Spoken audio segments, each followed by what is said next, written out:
Satya Nagar ladies forum तरफ आज सर्वपल्ली राधाकृष्ण जन्मदिन उपलक्षे अभिरुचि गुरु प्रतिभा सम्मान बुद्ध मंदिर प्रेक्षालय अनुष्ठित हो कार्यक्रम में सीनियर सिटीजन एक आलोचना चक्र अनुष्ठित हो कार्यक्रम में सम्मानीय अतिथि भाव शिक्षा और अनुसंधान विश्वविद्यालय मुख्य परामर्शदाता पद्मश्री डॉक्टर अशोक महापात्र विशिष्ट साहित्यिक लेखक एवं संपादक नीतिदिन श्रीजुक्त मनोज कुमार महापात्र एवं वरिष्ठ अर्थनीति विशेषज्ञ श्रीजुक्त अरुण कुमार सावत जोगदेइथिले।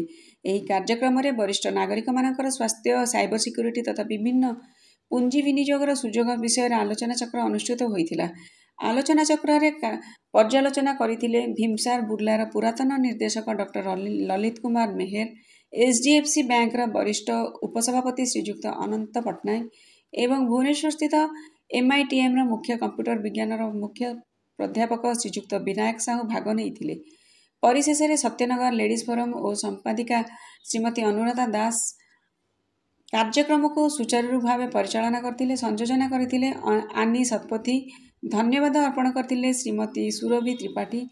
यही कार्यक्रम में सत्यनगर लेडीज फोरम सदस्य माने जोग देइथिले।